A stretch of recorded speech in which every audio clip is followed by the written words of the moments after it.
my name is Stacey Dekeyser. I wrote this book, The Rhino in Right Field, which is on your list of Texas Bluebonnet nominees for this coming year.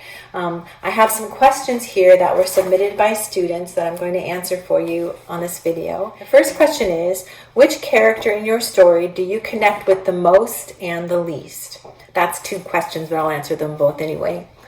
The character I relate to the most is Nick, who's the main character. He's a lot like my dad because his story is based on my dad's childhood, growing up in Milwaukee, playing baseball in the city zoo and going to baseball games and getting in trouble with his friends. I had a lot of fun trying to imagine my dad as a kid and what he would think and what he would do in certain situations. The character I connected with the least probably is Pete, who's the bully of the story. He pushes people around and nobody likes him.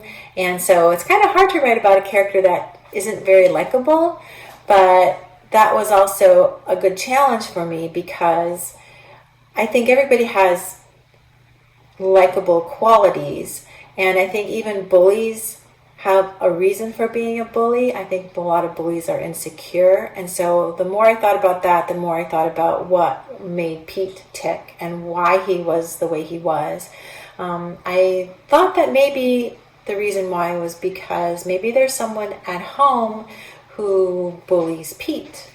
And as it turns out, that's exactly what's going on. And you'll find out if you read close toward the end of the book, you'll sort of find out why Pete is the way he is, and maybe not quite as unlikable as he seems to be at first.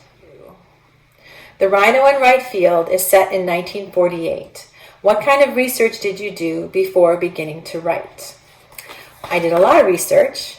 I visited Milwaukee, where my dad still lives, and I made him take me to the park where the zoo used to be. It's not there anymore. The zoo is not there anymore, but the park is still there. So we visited the park and we walked around, and my dad showed me all the places where he played as a kid. He showed me where the Rhino Pen was, and where Monkey Island was, and where they played ball, and where they played cops and robbers and things like that, so I could get a feel for what it was like being in that park when my dad was a kid. After that, we went to the current zoo in Milwaukee, which has a library and has an archive, which means a collection of old photos of the old zoo. So we got to look through the old photos and see what the zoo looked like when my dad was a kid. And my dad would point out things to me and things that he remembered about the old pictures in the zoo. Something else I did was to read old newspapers and listen to old radio broadcasts from the 1940s. Both of those gave me ideas of what things were like on an everyday basis in the 1940s. Like what kind of radio shows did people listen to, because there was no television at the time. What kind of commercials and ads people read or listened to. I got to see like how people dressed and what things cost and things like that, and how people talked and expressions they used, and that sort of helped me get a feel for what things were like in the 1940s. Did you ever have a friend like Ace? Ace is Nick's best friend in the story, and he's kind of a goofy kid. He's little, and he has a lot of energy, and he gets into trouble a lot, but not really on purpose. And I sort of had a friend like that as a kid. Actually, she's my twin sister Stephanie, who was a lot like Ace, and I was a lot like Nick, I guess. Nick is kind of quiet and serious and doesn't like to get into trouble, whereas and that was me as a kid.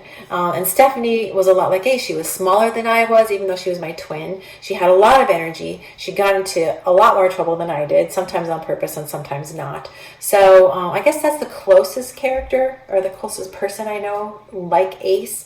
Although a lot of Ace is just made up too, and I had a lot of fun writing about Ace's character. What is your favorite zoo animal and why? That's a really hard question to answer because most zoo animals are very fascinating to me, like they are to you too, I'm sure.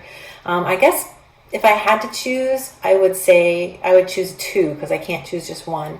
I love elephants. I think they're just fascinating to watch, and they're just so large, of course, but somehow they manage to get around the world despite their huge size, and they seem to be like very smart animals. I would love to know what they're really thinking.